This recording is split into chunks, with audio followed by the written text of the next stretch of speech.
Hi, this is Informationator from Reddit's GameCollecting community.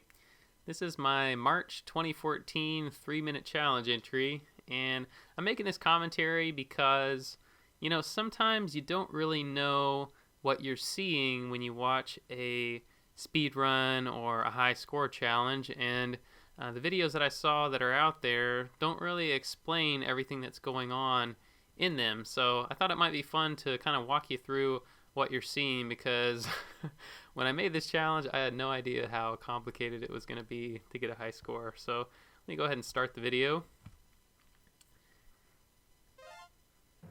One of the most tedious parts of trying to high score this game is getting through the menu. Because you have 3 lives, and every time you die it takes 15 seconds to get back in the action.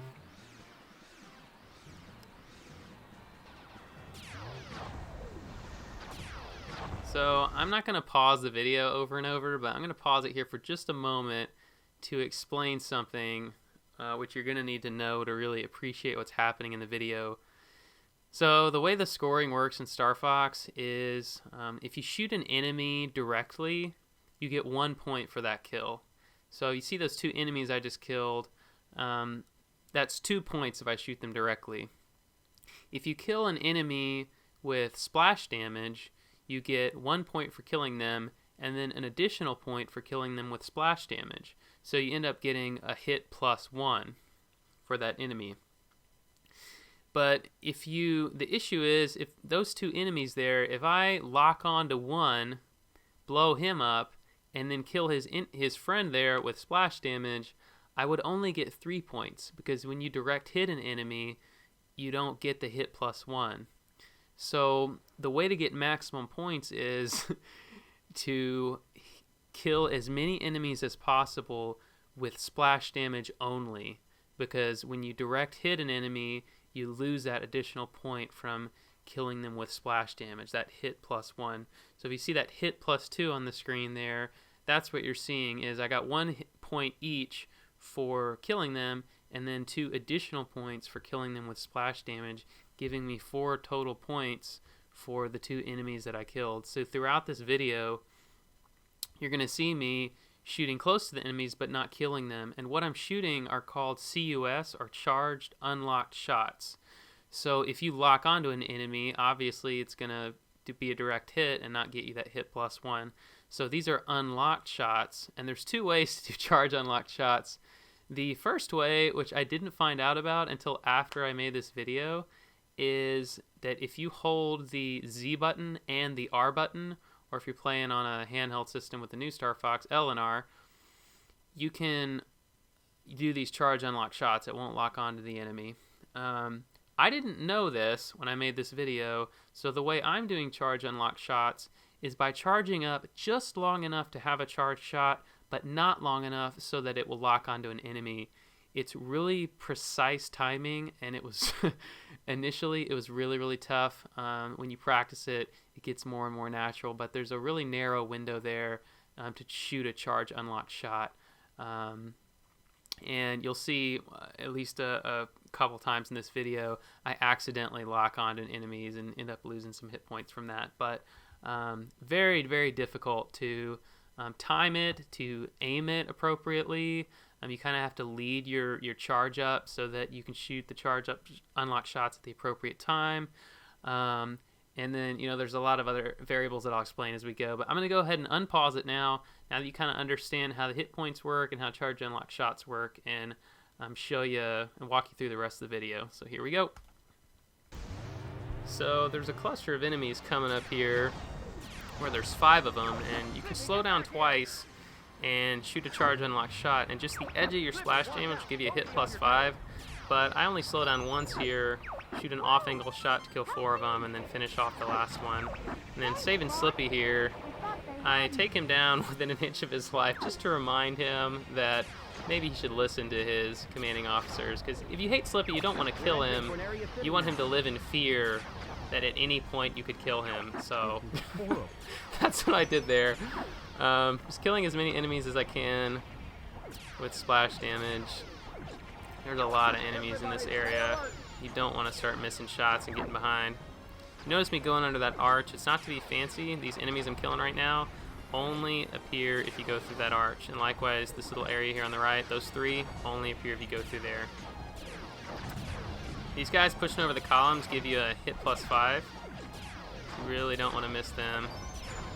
And if you continue to hit them with splash damage, they give you a hit +1 every time. So other people who run this level, you'll see them slow down and fire at those large golems, whatever they are, robot guys, over and over to get hit +1, hit +1.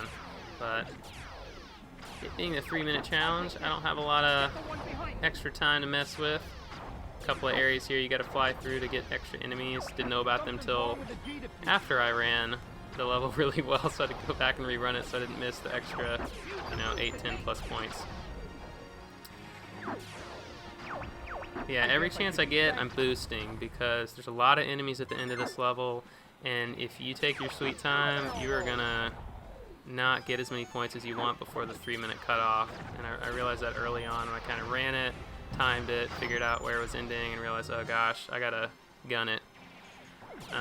These skater dudes, you notice on the right here, I shoot a bomb and completely missed. It's the first time I ever tried that, but the way to normally get that guy is do a backflip through the arch so that he kind of catches up to you while you're doing the backflip maneuver.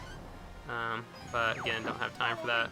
I've missed that last arch a few times where I was doing a really good run and just boosted too early and screwed up, and it's kind of disappointing. Watch the lock on here and fire a shot off screen. I get, I think, 3 extra points by doing that. And you can get more, but every little bit counts, helps out. So these birds, there's a lot of opportunity for points here if you don't screw it up. But if you mess it up, it's pretty tough to get a new high score. So, and there's the 3-minute cutoff, where I got 228 points total. It takes a few moments for the score to actually scroll up to the amount of points you got, but I did have 228 there, and then I'll kill that last final enemy, get it up to 229. After this, there's not a whole lot left to see except a couple interesting things I noticed, and so I'll go ahead and play it again.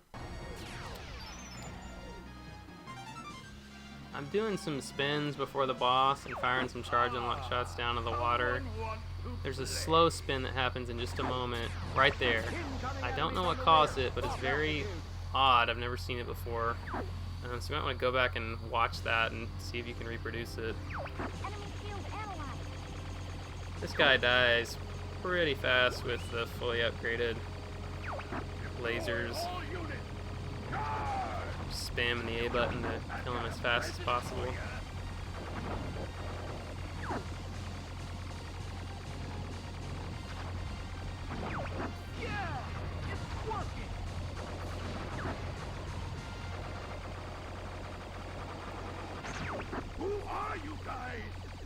And I ran this enough times I kind of knew where I lost control of my R-Wing. So if you notice, I did a backflip there so that he would spin vertically as I lost control of the R-Wing. So fun. This was really tough. I tried many times to increase my score, and pleased with how it turned out. It's my personal best of 240. That last enemy after the 3-minute cutoff, and then the 11 additional points killing the boss brings it up to 240 total. So I love making these 3-minute challenges for you guys. I really enjoy both running the contests and participating in them, and I really appreciate all of you who participate in them as well. Everyone having such good sportsmanship and just having a lot of fun with it regardless of where you place. The goal is not necessarily to always be the best, but to have fun and to encourage each other and to make some memories and get to know these games, because you never really get to know a game till you play it like this. But thanks for joining in and for listening, and hope you enjoyed it. See you on the forum.